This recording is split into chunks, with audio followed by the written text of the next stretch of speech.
నమస్కారం ప్రతిధ్వనికి స్వాగతం. Tariff war అంటూ ఇండియాపై కారాలు మిరియాలు నూరుతున్న అమెరికా అధ్యక్షుడు ట్రంప్ అన్నంత పని చేసేశాడు. ఇప్పటికే 25% టారిఫ్ విధించిన అగ్రరాజ్యాధిపతి మరో 25% ఈ 27 నుంచి అమల్లోకి రానున్నట్లు ప్రకటించారు. దీంతో ఆసియాలోనే కాక ప్రపంచవ్యాప్తంగా కూడా భారత్పైనే అత్యధిక సుంకాల భారం మోపినట్లయింది. ఈ పరిస్థితుల్లో మనకు చీకట్లో చిరుదీపంలా మిణుకుమిణుకుమంటున్న ఆశ ట్రాక్ 2 అది కూడా ఎంత మేర ఫలితం ఇస్తుందో చెప్పలేని, అప్పటి వరకు 50% భారం మోయక తప్పని సంకట స్థితి. మరి ఇప్పుడు భారత్ ముందున్న మార్గాలు ఏమిటి? ఇదే పరిణామాలపై భారత పీఎంఓ కూడా అప్రమత్తమైంది, కీలక సంప్రదింపులు జరుపుతోంది. మరోవైపు ప్రధాని మోదీ జపాన్, చైనా పర్యటనకు సమయం దగ్గర పడుతోంది.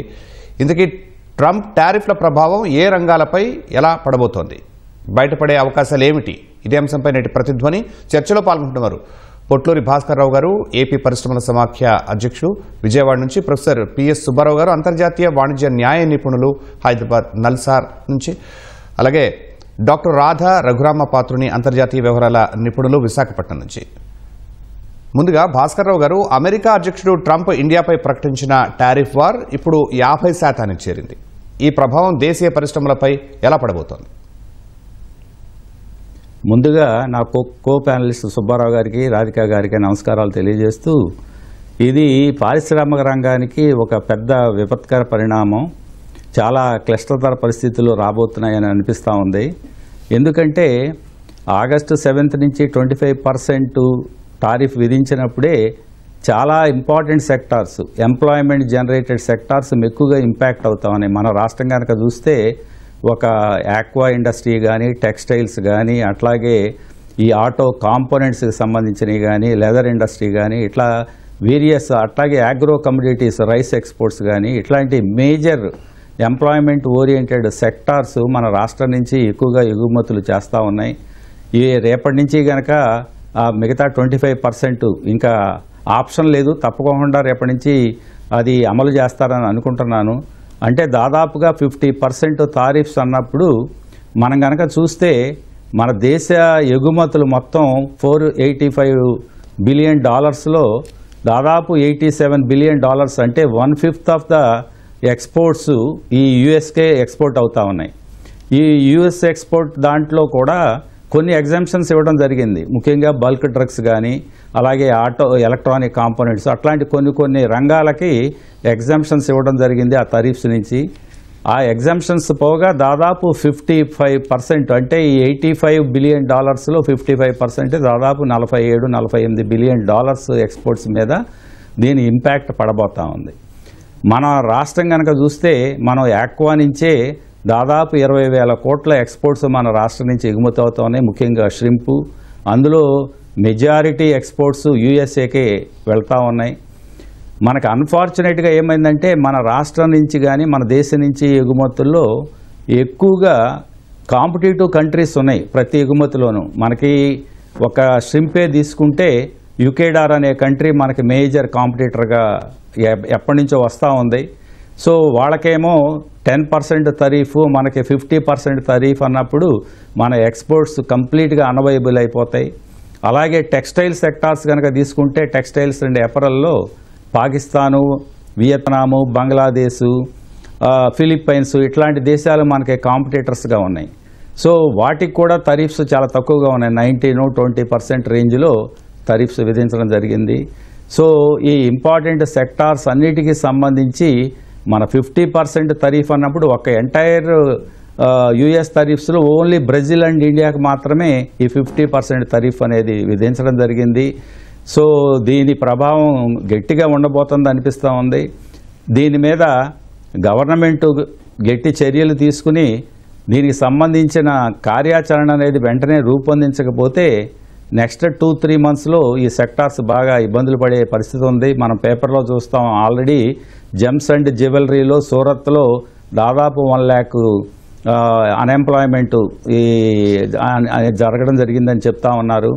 అట్లాగే ఈ ప్రతి సెక్టార్లోనూ ఇప్పుడు ఏంటంటే ప్రొడక్షన్ వచ్చిన దాన్ని వెంటనే వీళ్ళు ఈ 2-3 నెలల్లో మార్గం అనేది లేకపోవటం వలన ఏం చేయాలని చెప్పి ఈ వెంటనే స్టోరేజెస్ వీటికి సంబంధించి ప్రిజర్వ్ చేసుకోవాల్సిన పరిస్థితి, ప్రోడక్ట్స్ని వేర్ హౌస్లో కానీ ఇంకో రకంగా కానీ.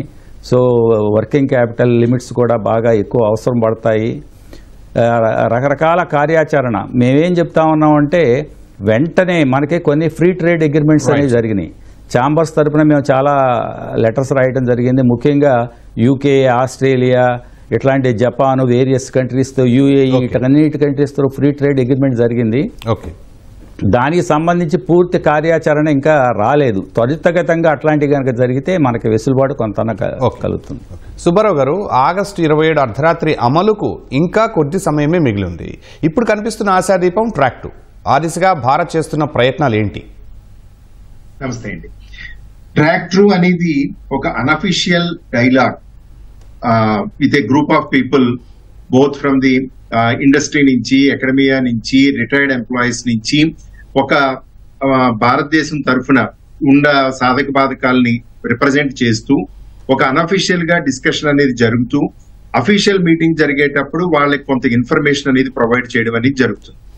చాలా సమయాల్లో అంతర్జాతీయ రిలేషన్స్ లో డైరెక్ట్ గా కొన్ని చెప్పలేనప్పుడు ట్రాక్ 2 సిస్టమ్ దాకా అనఫిషియల్ పద్ధతిలో అక్కడ అఫీషియల్స్ కి మన దేశ పరిస్థితుల గురించి అర్థం చేసుకునే వారి ద్వారా ఎక్స్ప్లెయిన్ చేయడం అవుతుంది.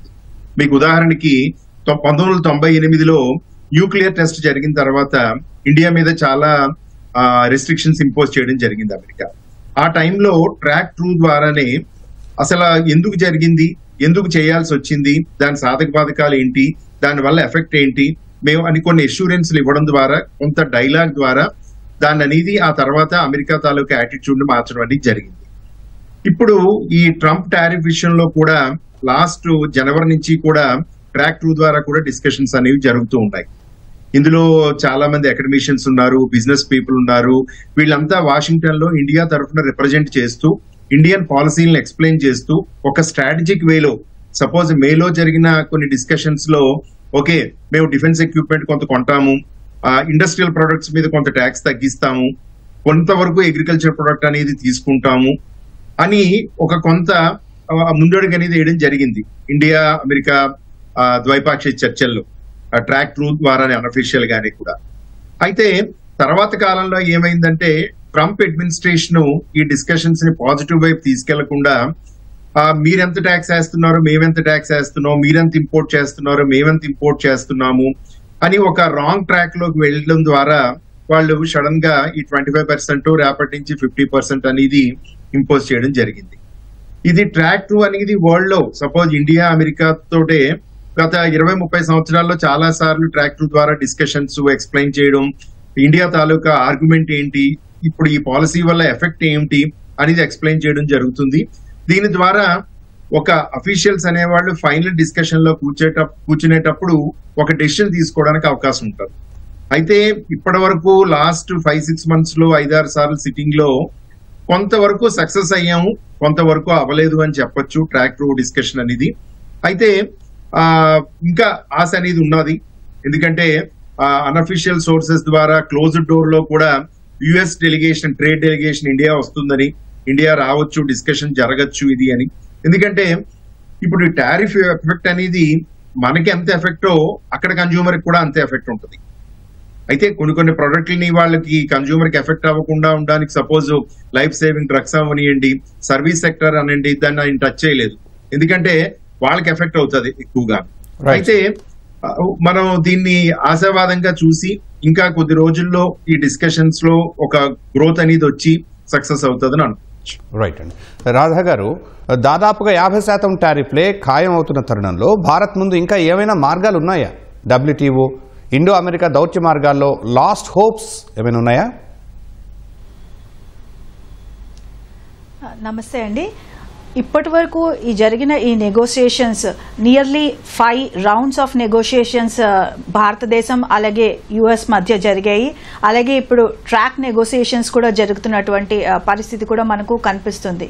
అయితే రెండు దేశాల మధ్య ఇటు అగ్రికల్చర్ కానీ అలాగే ఆటోమొబైల్స్ ప్రొడక్ట్స్ కానీ ఈ ఇష్యూస్లోని రెండు దేశాల మధ్య నెగోషియేషన్స్ కొంచెం కష్టసాధ్యంగా మనకు కనిపిస్తున్నటువంటి పరిస్థితి. అయితే చాలా మంది మధ్యలో వస్తున్నటువంటి ప్రశ్న ప్రశ్న, ఈ టారిఫ్స్ ఇటు 50% టారిఫ్ కానీ అలాగే 50% టారిఫ్స్ కానీ ట్రంప్ తనకు ఎంత అనిపిస్తే అంత టారిఫ్స్ మిగిలిన దేశాలపై విధిస్తూ వస్తున్నటువంటి పరిస్థితిలో వరల్డ్ ట్రేడ్ ఆర్గనైజేషన్ కానీ అలాగే మిగిలిన అపెలెంట్ బాడీస్ కానీ ఏం చేస్తున్నట్లు అన్న ప్రశ్న చాలా మందికి వస్తున్నటువంటి పరిస్థితి. అయితే ఇక్కడ మనం చూసినట్లయితే ఈ వరల్డ్ ట్రేడ్ ఆర్గనైజేషన్లో ఈ అపెలెంట్ బాడీ, డిస్ప్యూట్ సెటిల్మెంట్ బాడీ, అపెలెంట్ బాడీలోని ఈ కంప్లీట్ చేయవలసిన అంటే ఫిల్ చేయవలసినటువంటి పోస్టులు 2017 నుంచి ఫిల్ చేయకుండా కంప్లీట్గా 2019 నుంచి వరల్డ్ ట్రేడ్ ఆర్గనైజేషన్ని కంప్లీట్గా ఇన్యాక్టివ్గా ఉంచడంలో united states of America success అయిందనే మనం ఇక్కడ చెప్పుకోవాల్సినటువంటి పరిస్థితి. కాబట్టి ఇప్పుడున్నటువంటి ఈ పరిస్థితుల్లో appellate body, world trade organization appellate body అయినటువంటి ఈ వరల్డ్ ట్రేడ్ ఆర్గనైజేషన్లో ఉన్నటువంటి బాడీని కూడా కంప్లీట్గా నెగోసియేషన్స్ కానీ అలాగే ఈ డిస్ప్యూట్ సెటిల్మెంట్ కానీ చేయలేనటువంటి ఇన్యాక్టివ్ పరిస్థితిలో కనిపిస్తున్నటువంటి దృశ్యం మనకు కనిపిస్తుంది. అయితే ఇటు యునైటెడ్ స్టేట్స్ ఆఫ్ అమెరికాలో ఉన్నటువంటి ఇతర ఫెడరల్ కోర్ట్స్ అన్నీ కూడా ట్రంప్కు చాలా తీర్పులు వ్యతిరేకంగా వచ్చాయి. అలాగే ఈ ట్రేడ్ వార్ ఇనీషియల్గా యుఎస్ అండ్ చైనాకి మధ్య జరిగినటువంటి ట్రేడ్ వార్లో కూడా ఈ చైనాతో పాటు చాలా కంట్రీస్ ఈ యునైటెడ్ స్టేట్స్ ఆఫ్ అమెరికాకు ఎగెనెస్ట్గా అపీల్ చేసినటువంటి పరిస్థితి. అయితే ఆ సమయంలో ఇటు స్టీల్ కానీ అలాగే అల్యూమినియం టారిఫ్స్ పై కానీ చైనా WTOలో రిప్రజెంట్ చేసినటువంటి పరిస్థితిలో కూడా చైనాకు ఫర్గా వచ్చినటువంటి తీర్పును కూడా యునైటెడ్ స్టేట్స్ ఆఫ్ అమెరికా ఏమాత్రం ముందుకు తీసుకొని వెళ్ళట్లేనటువంటి పరిస్థితి కూడా మనకు కనిపిస్తుంది. కాబట్టి ఇప్పుడు ఉన్నటువంటి పరిస్థితుల్లో world trade organization appellate body కంప్లీట్గా ఇన్యాక్టివ్గా ఉన్నటువంటి పరిస్థితిలో WTO నుంచి ఇటు ఇండియాతో పాటు చాలా దేశాలు, ఇటు యూరోపియన్ యూనియన్ కానీ అలాగే మెక్సికో కానీ కెనడా కానీ చాలా దేశాలు WTOలో ఇప్పటికే అపీల్ చేసినటువంటి పరిస్థితి. కాబట్టి కానీ WTO నుంచి ఎటువంటి సపోర్ట్ లభిస్తుందని ఆశించడం కూడా ఇప్పుడు మనకు ఒక పెద్ద అత్యాశ అవుతుందని మనం క్లియర్గా అర్థం చేసుకోవాల్సినటువంటి పరిస్థితి. అయితే ఇటు WTO ఇన్యాక్టివ్గా ఉన్నటువంటి పరిస్థితిలో మన భారతదేశం ముందున్నటువంటి ఆప్షన్స్ అన్నీ కూడా ఒక పక్క మన నెగోసియేషన్స్ యాక్టివ్గా ఉంచుతూనే మరొక పక్క మన భారతదేశం ఇటు చైనాతో రీసెంట్గా వాంగ్లీ విజిట్ చేశారు భారతదేశాన్ని. అలాగే మన అజిత్ దోవర్ గారు కూడా ఇటు రష్యా విజిట్ చేసినటువంటి పరిస్థితి. మరికొద్ది రోజుల్లో మన ఆనరబుల్ PM గారు ఇటు జపాన్ విజిట్ చేసినటువంటి పరిస్థితి మనకు కనిపిస్తుంది. అలాగే రష్యాతో మన రిలేషన్స్ మరింత బలోపేతం అవుతున్నటువంటి పరిస్థితి కనిపిస్తుంది. ఒక పక్క మన ఇంటర్నల్ డొమెస్టిక్ సిచ్యువేషన్ కానీ, ఇండస్ట్రియలైజేషన్ కానీ, ప్రొడక్టివ్ లింక్ ఇన్సెంటివ్ స్కీమ్స్ కానీ, అలాగే ఇటు స్కిల్ ఇండియా అలాగే స్టార్టప్ ఇండియా స్కీమ్స్ తో పాటు ఒక పక్క మన డొమెస్టిక్ ఇండస్ట్రియలైజేషన్ ని మనం బలపరుస్తూనే మన ఎక్స్పోర్టర్స్ ని మనం ముందుకు తీసుకువెళ్తూనే మరొక పక్క మన డైవర్సిఫికేషన్ వైపు కూడా మన భారతదేశం తన స్ట్రాటజీతో ముందుకు వెళ్తున్నటువంటి పరిస్థితిలో భారతదేశం ఇటు ఆల్రెడీ చేసుకున్న FTAs తో పాటు మరికొన్ని FTAs చేసుకోవడం మన ముందున్నటువంటి మార్గాలని మనం ఇక్కడ గమనించవచ్చు. భాస్కరరావు గారు, తర్వాతైనా అమెరికా మెత్తబడకపోతే దేశీయ పరిశ్రమలపై ఆర్థికంగా ఎంత భారం పడొచ్చు? దేశీయ వినియోగం, వోకల్ ఫర్ లోకల్ వంటివి ఎంతవరకు ఆ నష్టాన్ని భర్తీ చేయగలవు? ఇప్పుడు ఫస్ట్ 25% తరీఫ్కే రిజర్వ్ బ్యాంక్ ఒక ఎస్టిమేట్లో మన GDP 6.7% నుంచి 6.5%కి పడిపోయే ఛాన్సెస్ ఉన్నాయని చెప్పడం జరిగింది. అలాగే రేపటి నుంచి ఇంకా మిగతా 25% తరీఫ్స్ కూడా కనుక అమలు అయితే దాని ఇంపాక్ట్ దాదాపు 0.8% దాకా, అంటే 6.7 నుంచి 0.8% అంటే దాదాపు 5.9%కు మన GDP పడిపోయే అవకాశాలు ఉన్నాయి. వెంటనే గవర్నమెంట్ కొన్ని చర్యలు తీసుకోకపోతే, ముఖ్యంగా ఈ ఇందాక అనుకున్నట్టుగా ఫ్రీ ట్రేడ్ అగ్రిమెంట్స్ చాలా కంట్రీస్తో కంక్లూడ్ అయినాయి, కానీ అవి పూర్తిగా అమల్లోకి రాల. వెంటనే మనకి మేజర్గా ఇంపాక్ట్ అయ్యే సెక్టార్స్ని డైవర్సిఫై చేయాల్సిన అవసరం ఉంది వేరియస్ కంట్రీస్కి. అలాగే ఈ ప్రిఫరెన్షియల్ ట్రేడ్ అగ్రిమెంట్ కూడా చాలా కంట్రీస్తో, సౌత్ అమెరికన్ కంట్రీస్తోనూ, చిలీ కానీ, బ్రెజిల్ కానీ, అర్జెంటీనా కానీ ఇట్లాంటి కంట్రీస్తో కూడా అగ్రిమెంట్ అవ్వటం, మనం ఆఫ్ఘనిస్తాను ఇట్లాంటి దేశాలతో, ఇవన్నీ కూడా మనం వెంటనే కంక్లూడ్ చేయాల్సిన పరిస్థితి ఉంది. ఇది కాకుండా మీరు అన్నట్టుగా వోకల్ ఫర్ లోకల్. ఒక ఎగ్జాంపుల్ చెప్తా ఉన్నా నేను. ష్రింప్స్కి సంబంధించి మాట్లాడినప్పుడల్లా ఇండస్ట్రీలో వాళ్ళు ఏం చెప్తున్నారంటే మన పర్ క్యాపిటా కన్జంప్షన్ ఇన్ ఇండియాలో 300 to 400 grams మాత్రమే ఉంది ఫర్ ఇయర్. అదే డెవలపింగ్ కంట్రీస్ కానీ డెవలప్డ్ కంట్రీస్ యావరేజ్గా కనుక తీసుకుంటే 4 to 5 kgs ఈ ష్రింప్ కన్జంప్షన్ అనేది ఉంది. సో ఇది అవేర్నెస్ క్రియేట్ చేసి పబ్లిక్లో ఒక ఇంప్రెషన్ ఉండిపోయింది. ఎప్పుడో ష్రింప్ అనగానే ఏదో కొలెస్ట్రాల్ అది ఇదని. యాక్చువల్గా it is a very good for health, protein based. తర్వాత ఇది హెల్త్కి హార్ట్కి మంచి చేస్తుంది తప్ప చెడు చేయదు. దీన్ని కనుక ప్రజల్లోకి తీసుకెళ్లి మన కన్జంప్షన్ని 300 to 400 grams నుంచి యావరేజ్ని కనీసం 1 kgకి తీసుకెళ్ళగలిగితే ఈ 20,000 crore వర్త్ ఆఫ్ ఎక్స్పోర్ట్స్ మన కంట్రీలోనే అబ్జార్బ్ అయ్యే అవకాశాలు ఉన్నాయి. అట్లా ప్రతి ప్రోడక్ట్కి సంబంధించి వెంటనే స్ట్రాటజీస్ చేయాల్సిన అవసరం ఉంది. ముఖ్యంగా ఏంటంటే ఈ ఎన్నో కంట్రీస్, ఇప్పుడు నిన్న రష్యన్ కంట్రీ వాళ్ళు ఏమంటున్నారంటే మీరు ఏదైనా ప్రోడక్ట్లో కనుక స్టక్అప్ అయ్యి మాకు ఈ రిక్వైర్మెంట్స్ ఉంటే మేము తప్పకోకుండా మీకు హెల్పింగ్ హ్యాండ్ ఇస్తాము, మేము కూడా ఇంపోర్ట్ చేసుకుంటాం అని చెప్పడం జరుగుతూ ఉంది. ఇది ఇమ్మీడియట్గా గవర్నమెంటు ప్రతి ప్రోడక్ట్ లైను, ఈ ఎక్స్పోర్ట్ లైన్స్కి సంబంధించి టాస్క్ ఫోర్స్ ఒకటి క్రియేట్ చేసి స్టేట్ గవర్నమెంట్ లెవెల్లోను సెంట్రల్ గవర్నమెంట్లోను ఒక టాస్క్ ఫోర్స్ క్రియేట్ చేసి ఇండియాలో కన్జంప్షన్ పెంచడం ఒకటి. రెండోది ఏంటంటే అమెరికా మీదే ఆధారపడుకోకుండా మనం డైవర్సిఫై చేసుకోవాల్సిన అవసరం ఉంది. ఇది ఒక అద్భుతమైన అవకాశం. ఇట్లాంటి తరుణంలోనే త్వరితంగా చర్యలు తీసుకుని ఆ ప్రయత్నాలు చేస్తే ఈలోపు అమెరికా డెఫినెట్గా 3-4 నెలల్లో దిగి వస్తుందని మా నమ్మకం. వాళ్ళకు కూడా ఏంటంటే ఈ టరిఫ్స్ వలన మెయిన్గా ఇంపాక్ట్ అయ్యేది అక్కడ ఉన్న కన్జ్యూమర్సే. సో దాని ఇంపాక్ట్ 3-4 నెలల్లో తెలిసేలోపు ఆ గవర్నమెంట్ దిగి రావాలి. ఈ లోపు ఏంటంటే ఇక్కడ ఇండస్ట్రీస్ అతలాకుతలం కాకుండా గవర్నమెంట్ వెంటనే రకరకాల చర్యలు తీసుకోవాలి. రైట్. సుబ్బారావు గారు, ఇప్పటి వరకు జరుగుతున్న పరిణామాలను బట్టి చూస్తే మీ పరిశీలన మేరకు అమెరికా టారిఫ్ల ప్రభావాన్ని ఎదుర్కోవటానికి భారతదేశం ముందు ఉన్న ప్రత్యామ్నాయాలు ఏంటి? భారతదేశం ఇప్పుడే భాస్కర్ రావు గారు చెప్పినట్టు free trade agreements already India, UK తోటి, సమ్ యూరోపియన్ కంట్రీస్ తోటి డిస్కషన్ లో ఉంది. అయితే దాన్ని ఇమీడియట్ గా ఇంప్లిమెంట్ చేసి ఎక్స్పోర్ట్ చేసేటట్టు అనేది ఉండాలి. అది ఒక ముఖ్యమైనటువంటి ఇది.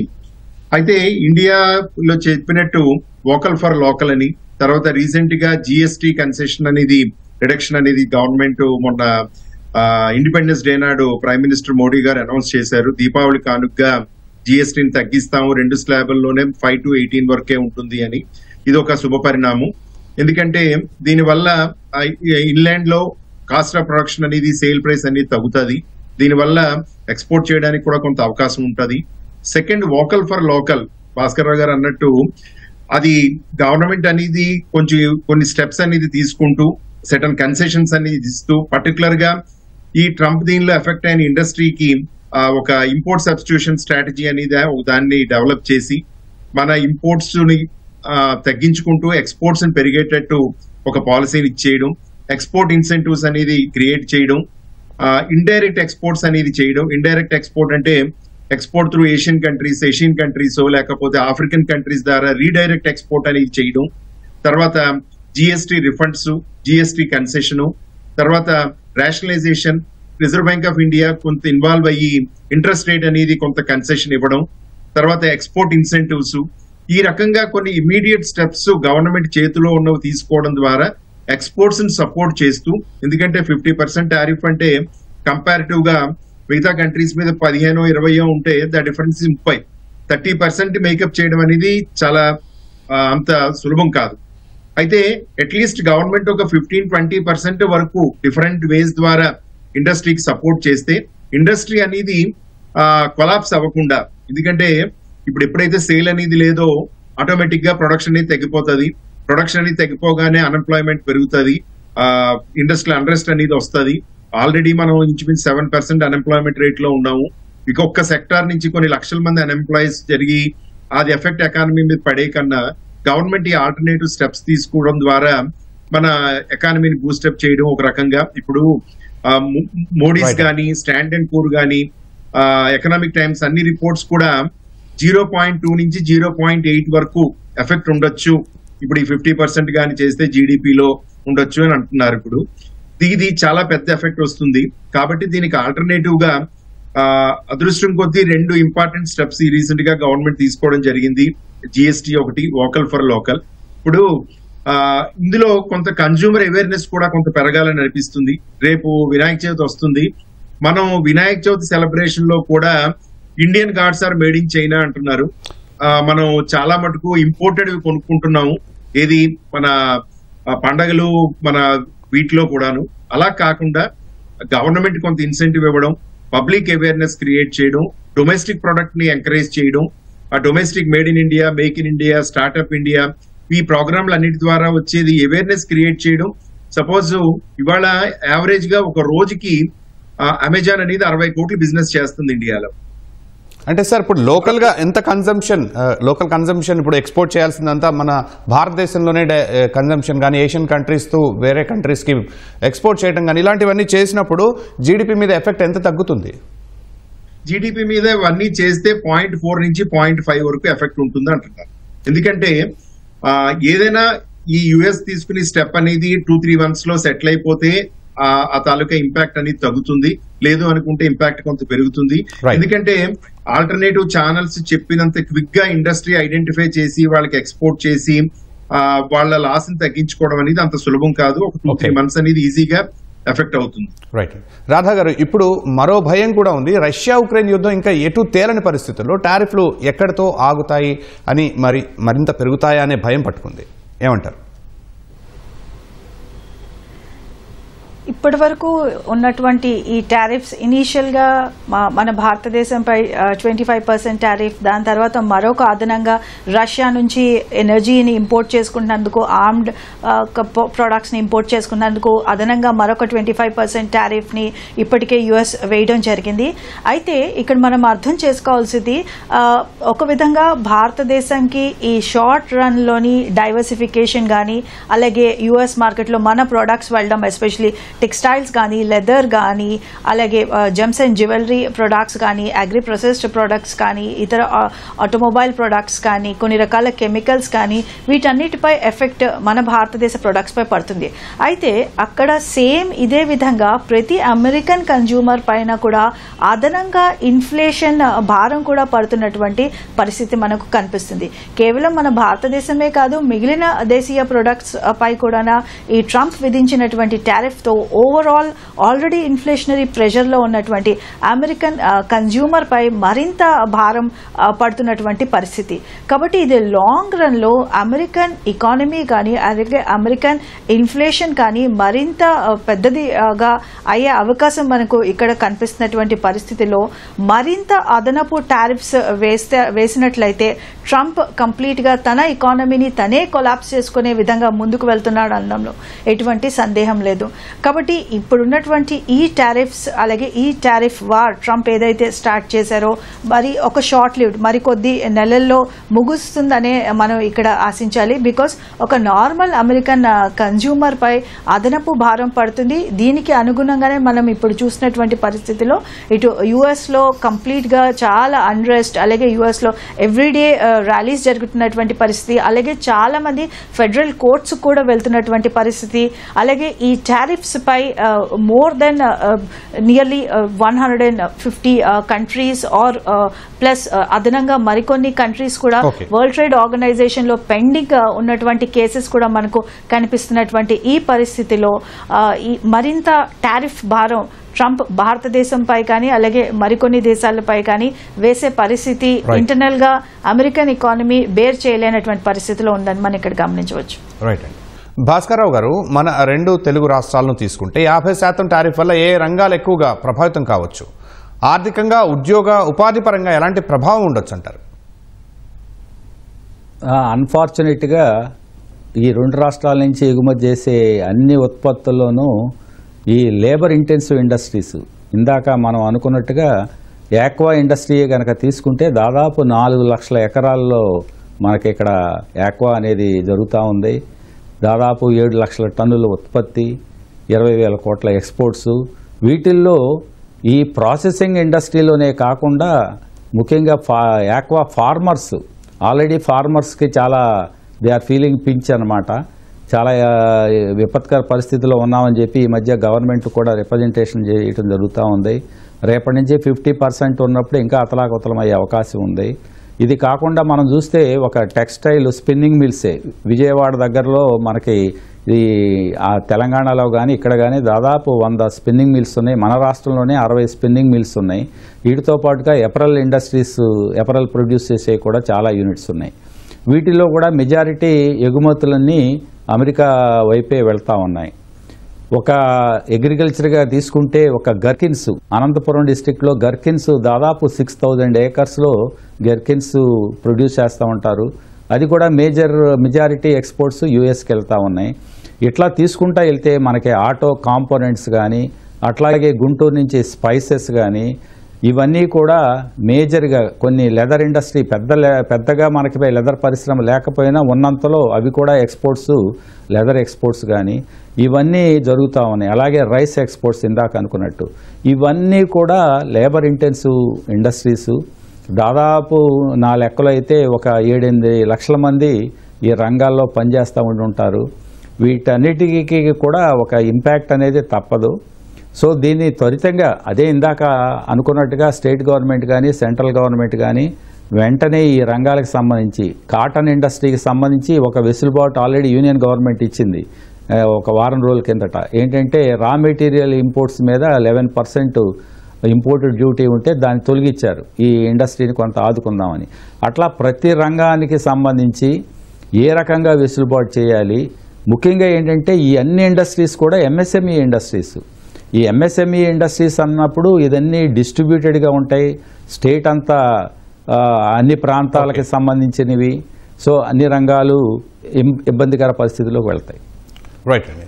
సుబ్బారావు గారు, ఇటీవల ఆగస్టు 15 స్పీచ్లో ప్రధానమంత్రి మోదీ దేశీయ వినియోగం పెంపే లక్ష్యంగా జీఎస్టీని కూడా సరళీకరిస్తామన్నారు. స్వదేశీ పిలుపు దీర్ఘకాలంలో ఎలాంటి మేలు చేయొచ్చు? తప్పకుండా మేలు చేస్తుంది సార్. ఎందుకంటే ఇంతకు ముందు కూడా ఇంపోర్ట్ సబ్స్టిట్యూషన్ ఇండస్ట్రియలైజేషన్ పాలసీ అనేది ఉండేది. ఏదైనా ప్రొడక్ట్ ఇంపోర్ట్ చేసుకోవడానికి కొన్ని రెస్ట్రిక్షన్స్, ఎందుకంటే ప్రొటెక్షన్ పాలసీ అనేది ఉండకూడదు, డెవలపింగ్ కంట్రీ లిబరలైజేషన్ అని చెప్తున్నా అమెరికా లాంటి డెవలప్డ్ కంట్రీయే ప్రొటెక్షన్ పాలసీ అని చెప్పి వాళ్ళ ఇండస్ట్రీని టారిఫ్లు పెట్టి ప్రొటెక్ట్ చేసేటప్పుడు డొమెస్టిక్ ఇండస్ట్రీని ప్రొటెక్ట్ చేయడంలో తప్పు లేదు. అయితే ఇక్కడ 2 విషయాలు. ఒకటి జిఎస్టీ, ఇంత ముందు చెప్పినట్టు జిఎస్టీ తగ్గడం వల్ల ఇవాళ ఒక మిడిల్ ఇన్కమ్ గ్రూప్ ఉద్యోగి మీరు తీసుకుంటే ఇప్పుడు కొన్ని జిఎస్టీలు అప్ టు 28% వరకు ఉన్నాయి. ఇవాళ 30% ఇన్కమ్ ట్యాక్స్, 28% జిఎస్టీ, 1.2% సర్చార్జ్, మొత్తం మీద 60% 100 రూపాయలు ఎర్న్ చేస్తే గవర్నమెంట్ కి వెళ్తుంది.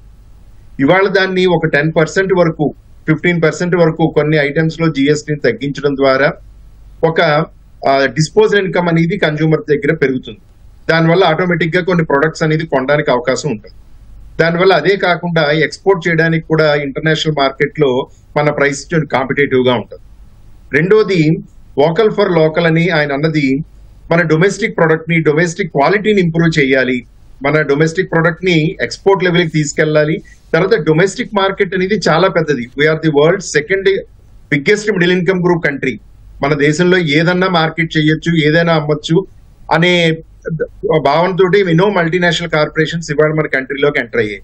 ఇప్పుడు దాన్ని మనం ఎందుకు ఎన్కాష్ చేసుకోకూడదు, మన మార్కెట్ ని మనమే ఎందుకు ఇచ్చేసుకోకూడదు అనేది ఒక ఇంపార్టెంట్ ఆర్గ్యుమెంట్ ఇది.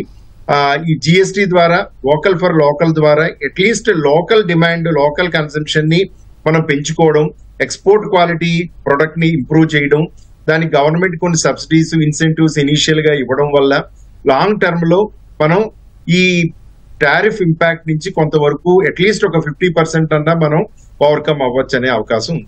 రైట్ అండి. రాధా గారు, ఈ పరిణామాల మధ్యనే ప్రధానమంత్రి మోదీ జపాన్, చైనా పర్యటనలకు సిద్ధం అవుతున్నారు.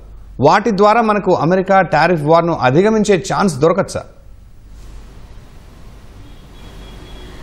ముఖ్యంగా ఈ ట్రంప్ టారిఫ్ వార్ స్టార్ట్ చేశాక మనం చూసినటువంటి ఈ ట్రయోలేట్ ఈ ఏషియన్ కంట్రీస్ ఏమైతే ఉన్నాయో ఇటు రష్యా కానీ అలాగే చైనా కానీ ఇండియా కానీ ఈ 3 నేషన్స్ కూడా దగ్గరికి రావటం మనం చూస్తున్నాము. చాలా ఇయర్స్ తర్వాత చైనీస్ మినిస్టర్ కూడా మన భారతదేశం విజిట్ చేశారు. అలాగే అలస్కాలో ఇటు రష్యా అలాగే యుఎస్ మధ్య జరిగిన మీటింగ్లో కూడా ఈ పుతిన్ కూడా ఇటు చైనా కోసం అలాగే భారతదేశం కోసం ప్రస్తావించినట్లు అంశాలు మన ముందుకు వచ్చాయి.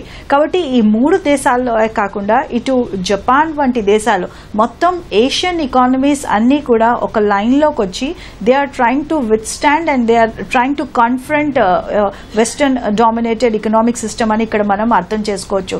కాబట్టి ఇటు ఈ 3 నేషన్స్ యునైటెడ్ గా ఉన్నాయి. దీంతో పాటు మిగిలిన ఏషియన్ మార్కెట్స్ అన్ని కనుక యునైట్ అయితే ఇటు వెస్టర్న్ ట్రంప్ తీసుకున్నటువంటి ఈ టారిఫ్ పాలసీ ఇనిషియేటివ్స్ ని కానీ అలాగే మరీ ముఖ్యంగా ఇంటర్నేషనల్ ఆర్గనైజేషన్స్ ఇందాక చెప్పుకున్నట్టు వరల్డ్ ట్రేడ్ ఆర్గనైజేషన్స్ వంటి లేదంటే అంటాడ్ కానీ యునైటెడ్ నేషన్స్ ఆర్గనైజేషన్ కానీ యుఎన్ సెక్యూరిటీ కౌన్సిల్ కానీ రిఫార్మ్స్ కి సమయం దగ్గర పడిందని మనందరూ అర్థం చేసుకోవచ్చు.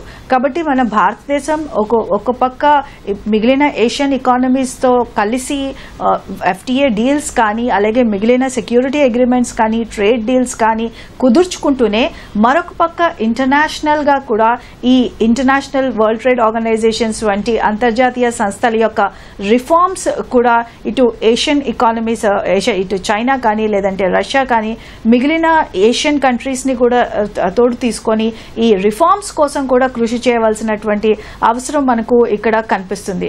Because WTO UN security council revival జరిగితేనే ఇటు ఈ టారిఫ్ పాలసీ వంటి ఫ్యూచర్ లో వచ్చినటువంటి పాలసీస్ ని కూడా అన్నిటినీ కూడా చేంజ్ చేయడానికి అలాగే డెవలపింగ్ ఎకానమీస్ యొక్క వాయిస్ ని ఇంటర్నేషనల్ ప్లాట్ఫామ్స్ పై వినిపించడానికి ఒక ఆస్కారం ఉంటుంది. కాబట్టి భారతదేశం కంప్లీట్ గా తన కృషి భారతదేశంలో ఉన్నటువంటి ఎక్స్పోర్ట్స్ అలాగే మన ఎకానమీ కోసమే కాకుండా ఇతర developing economies emerging market economies voice కూడా అంతర్జాతీయ ప్లాట్ఫామ్స్ కానీ లేదా ఈ బ్రిక్స్ వంటి సమిట్ అగ్రిమెంట్స్ పైన కూడా కృషి చేస్తున్నటువంటి పరిస్థితి మనకు కనిపిస్తుంది. కాబట్టి ఇప్పుడున్నటువంటి పరిస్థితుల్లో అతి త్వరలో బ్రిక్స్ కరెన్సీ కూడా లాంచ్ అయినటువంటి పరిస్థితిలో మొత్తం యుఎస్ టారిఫ్ పాలసీని రివైవల్ చేసుకోవాల్సిన ఆవశ్యకత కూడా మనకు కనిపిస్తుంది. రైట్ అండి. భాస్కరరావు గారు, సుంకాల దెబ్బకు అమెరికాతో ట్రేడ్ డీల్ కుదరకపోవటము ఓ కారణం. దానిపై ఇరు దేశాల మధ్య ఎక్కడ చిక్కుముడి పడింది? అది పరిష్కారం అయ్యే అవకాశాలు ఏమైనా ఉన్నాయా? ఈ ఎఫెక్ట్ ఎంతకాలం మనం భరించాల్సి ఉంటుంది? అసలు ఈ ట్రంప్ ఈ టరీఫ్ వారు తీసుకురావడానికి ముఖ్య కారణం ఏంటంటే ఇతర దేశాలు అమెరికాకి ఎక్స్పోర్ట్ చేసేటప్పుడు మా ఇంపోర్ట్ టరీఫ్ చాలా తక్కువగా ఉన్నాయి, అలాగే మా ప్రోడక్ట్స్ని మీకు ఎక్స్పోర్ట్ చేస్తున్నప్పుడు ఆ కంట్రీస్ అన్నీ రెసిప్రొకేట్ చేయట్లేదు, ఇంపోర్ట్ టరీఫ్స్ ఎక్కువగా విధిస్తున్నారు, అలాగే బైలేటరల్ ట్రేడ్లో కూడా చాలా గ్యాప్ ఎక్కువ ఉంది అని చెప్పి స్టార్ట్ చేయడం జరిగింది. మన ఇండియా తీసుకుంటే అది కొంత వాస్తవం. ఇండియా మన ఎక్స్పోర్ట్స్ దాదాపు $80 బిలియన్ ఉంటే అందులో మన యుఎస్ఏ నుంచి మన ఇంపోర్ట్స్ చాలా తక్కువగా ఉన్నాయి. టరీఫ్స్ కూడా కొన్ని సెక్టార్ల మీద ఎక్కువగా ఉన్నాయి. ఇనిషియల్గా యూనియన్ గవర్నమెంట్ కూడా రెసిప్రొకేట్ చేస్తూ ఆటోమొబైల్ సెక్టార్స్ మీద కొంత తగ్గించటం, చర్చల్లో వాటన్నిటినీ సానుకూలంగా పరిష్కరిద్దామని చెప్పి ప్రకటించడం జరిగింది. ముఖ్యంగా నాకు తెలిసినంత వరకు ఏంటంటే ఈ చిక్కుముడి అనేది అక్కడి నుంచి వచ్చే డైరీ ప్రోడక్ట్స్, మీటు, తర్వాత పౌల్ట్రీ ఉత్పత్తులు కానీ, అగ్రికల్చరల్ సంబంధించిన కొన్ని కమోడిటీస్ కానీ ఇట్లాంటి అన్నిటినీ లిబరల్గా ఇంపోర్ట్ చేయడానికి పర్మిషన్స్ కావాలని అడగటం, ఆ రంగాలు డైరీ ఇండస్ట్రీ కానీ, పౌల్ట్రీ కానీ, మీట్ కానీ కనుక మనం ఓపెన్ చేస్తే ఏమవుతుందంటే మొత్తం కోటాను కోట్ల దీని మీద ఆధారపడిన ఈ ప్రైమరీ సెక్టార్ మీద రైతులు కానీ, దానికి సంబంధించిన ఉత్పత్తుల మీద ఆధారపడిన వాళ్ళు కానీ అందరూ అతలాకుతలమయ్యే పరిస్థితి ఉంది. మోడీ గారు దాన్ని పూర్తిగా రిఫ్యూజ్ చేయడం జరిగింది. దాన్ని ఎట్టి పరిస్థితుల్లోనూ నిన్న కూడా అదే స్టేట్మెంట్ ఇస్తా ఉన్నారు, మేము అక్కడ మాత్రం కాంప్రమైజ్ అవ్వలేమని చెప్పి.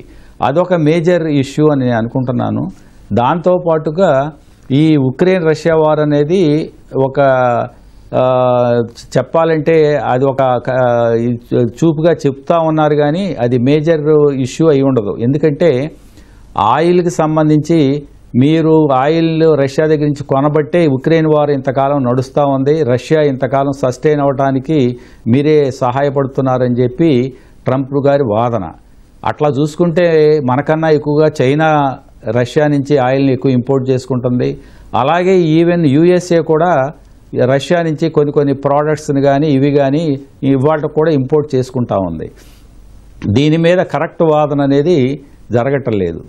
ముఖ్యంగా ఏంటంటే ఈ 2వ తారీఖు లోపు ఒక నెగోషియేషన్స్ అనేవి స్టార్ట్ అవుతాయన్నారు, కానీ మీరు ముందుగా ఆయిల్ కొనటం ఆపేయాలని చెప్పి ఆయన గట్టి ఒత్తిడి తీసుకురావటం, మన గవర్నమెంట్ స్ట్రాటజిక్గా ఈ టైంలో కనుక మనం కాంప్రమైజ్ కాకూడదు, గవర్నమెంట్కి ఒక వ్యూ పాయింట్ ఉంటుంది, డెఫినెట్గా ఏదో స్ట్రాటజీ ఉంటుందని నేను అనుకుంటున్నాను. ఇది ఏదో టెంపరీగా మనం ఈ అటాక్ని తట్టుకోగలిగితే మనం ఇందులోంచి గెలవగలము అని చెప్పి గట్టి అభిప్రాయంగా ఉంటుందని నా నమ్మకం. అలాగే అనిపిస్తూ ఉంది ఒక 2-3 మంత్స్లో ఇది మొత్తం రిజాల్వ్ అయ్యి ఇండియాకి ఫేవర్గా. ఇప్పుడు కనుక చూస్తూ ఉంటే ఈ కంట్రీస్ రష్యా, ఇండియా, చైనా ఇట్లాంటి కంట్రీస్ అన్నీ దగ్గర అవటం అనేది మొదలైంది. దానివల్ల ఏంటంటే ఈ ఎక్స్పోర్ట్స్కి సంబంధించి కొంత వెసులుబాటు రావచ్చు. దీనివల్ల యుఎస్ఏ అడ్మినిస్ట్రేషన్ కూడా కొంత భయం అనేది ఏర్పడవచ్చు. అందువల్ల ఏంటంటే ఇవన్నీ సానుకూలంగా జరుగుతూ ఉన్నాయి. ఈ లోపు ఏంటంటే మన ఇండస్ట్రీని బతికించుకోవాల్సిన అవసరం ఉంది. ముఖ్యంగా నిన్ననే రిజర్వ్ బ్యాంక్ గవర్నర్ సంజయ్ గారు కూడా ప్రకటన చేశారు, అవసరం అయితే మేము we will give our helping hand, ఈ వర్కింగ్ క్యాపిటల్ లిమిట్స్ కానీ ఇవి కానీ రివ్యూ చేస్తాము, కన్సిడర్ చేస్తాము అని చెప్పి. అట్లాగే ఇంట్రెస్ట్ సబ్వెన్షన్ స్కీమ్ కానీ, ఎక్స్పోర్ట్ ఇన్సెంటివ్స్ కానీ, ఇట్లా వేరియస్ వేస్ ఈ సెక్టార్స్ని ప్రస్తుతం కనుక నెక్స్ట్ 3-4 మంత్స్ మనం బతికించగలిగితే డెఫినెట్గా మనం ఇందులోంచి సక్సెస్ఫుల్గా బయటకు రాగలమని నా గట్టి నమ్మకం. రైట్ అండి. సుబ్బారావు గారు, మరీ ముఖ్యంగా ఇటీవల పొరుగు దేశం చైనాతో సంబంధాల్లో చాలా మార్పు కనిపిస్తోంది. ఈ తరుణంలో మీ అభిప్రాయంలో ప్రధాని మోదీ జపాన్, చైనాకి చేసే పర్యటనల ప్రాధాన్యత ఏమిటి? మన ప్రధానమంత్రి మోదీ గారు 29-30 తారీఖుల్లో Indo Japan annual summit 15th annual summit కి అటెండ్ అవ్వడానికి జపాన్ వెళ్తున్నారు. ఈ జపాన్ యాక్చువల్ గా is a friendly country to India.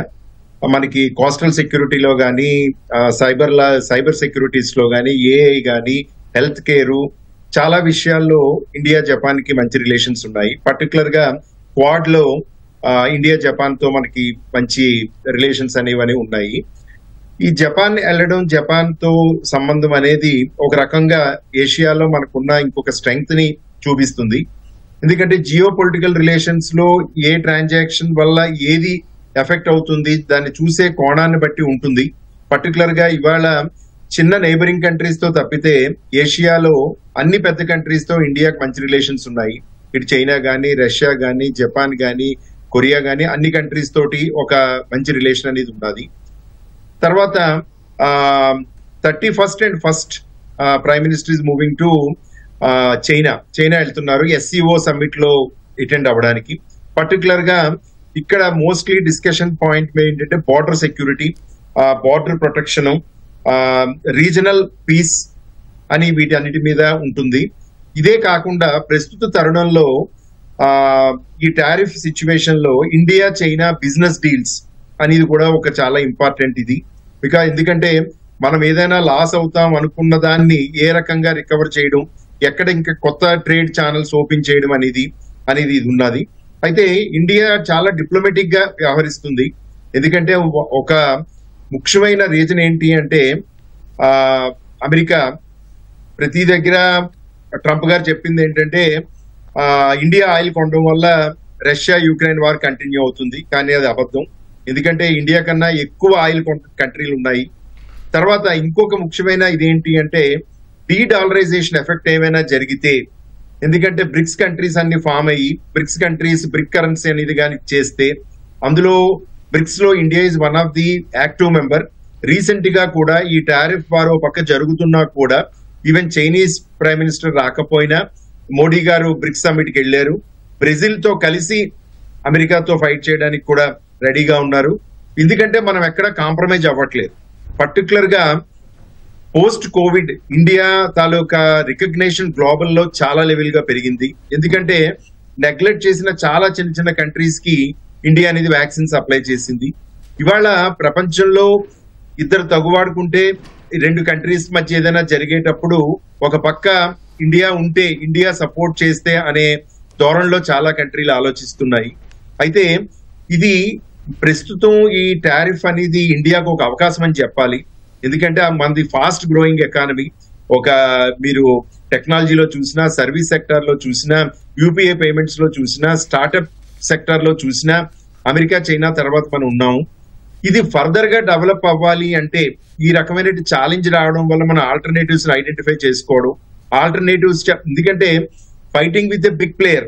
ఎందుకంటే పాకిస్తాన్ తోటో బంగ్లాదేశ్ తోటో కాదు, యుఎస్ తోటి one of the biggest player. అంటే మన ట్రేడ్ లో ఓన్లీ 18% ఎంతో జరుగుతుంది. అయితే ఏదైనా జరిగినా అలాంటి పెద్ద కంట్రీస్ తో కూడా మన విత్ స్టాండ్. ఇప్పుడు మోడీ గారు ఒకటే చెప్తున్నారు, రైతులు విషయంలో కాంప్రమైజ్ అయ్యే క్వశ్చన్ లేదు. Is agrarian economy. ఇందులో రైతులు, పాడి పరిశ్రమ, డైరీ వీటన్నిటి గురించి కాంప్రమైజ్ అయ్యే క్వశ్చన్ లేదు. ఎందుకంటే PMO office or the ministries everyone is preparing the alternative. ఏంటి చేస్తే మనం సబ్స్టాండర్డ్ అవుతాం అనేది పర్టికులర్ గా ఈ విషయాల్లో మోడీ గారు విజిట్ జపాన్, చైనా అనేది చాలా ప్రత్యేకత సంతరించుకుంది. మీరు 22 నుంచి 25 3 years లో పోస్ట్ కోవిడ్ తర్వాత మోర్ దెన్ 14 విజిట్స్ చేశారు ఆయన. 33 కంట్రీస్ వెళ్ళారు. ఇవాళ ఇండియా అనే సుబ్బారావు గారు, ఈ స్టెప్స్ వల్ల ధరలు స్టెబిలైజ్ అవ్వటం కానీ, ఈ రైతుల పైన కానీ, మ్యానుఫ్యాక్చరర్స్ పైన భారం పడకుండా వాళ్ళు నిలదొక్కునే అవకాశం ఉందంటారా? ఉంటుందండి. ఎందుకంటే గవర్నమెంట్ తీసుకునే పాలసీల నుంచి 1 by 1 ఇప్పుడు ఇది టైం పడుతుంది అనగానే government will announce many subsidies ఇండస్ట్రీని సపోర్ట్ చేయడానికి, ఎక్స్పోర్ట్ ఇన్సెంటివ్స్ అవని, సప్లై చైన్ లో బ్లాక్స్ ని క్లియర్ చేయడం అని కానీ, ఇన్ఫ్రాస్ట్రక్చర్ డెవలప్మెంట్ చేయడం ద్వారా కానీ. అయితే కొంత టైం పడుతుంది. బట్ ఇది మనకి ఒక మంచి లెసన్ అనుకోవాలి. రైట్ అండి. రాధా గారు, ఇటీవలే అమెరికాతో లాబింగ్ కోసం భారత్ ప్రత్యేక టీంను కూడా హైర్ చేసుకుంది. దాని ద్వారా ట్రంప్ ఏమైనా మాట వినే అవకాశం ఉందా? ట్రేడ్ డీల్స్ పై ఇండియా ఆప్షన్స్ ఏంటి? ఇంకా భారతదేశం ఇప్పుడు చేసినటువంటి ఈ నెగోసియేషన్స్లో యుఎస్లో ఉన్నటువంటి ఒక 2 లాబింగ్ ఫర్మ్స్ని హైర్ చేసుకున్నటువంటి పరిస్థితి. ఎస్పెషలీ ఈ కమ్యూనికేషన్స్ కానీ, సోషల్ మీడియా కమ్యూనికేషన్స్ కానీ, అలాగే అక్కడ ఇంటర్నల్ మీడియాతో కమ్యూనికేషన్స్ కానీ, అలాగే ఇతర ఆడిటింగ్ కోసం అయితేనేమి కానీ.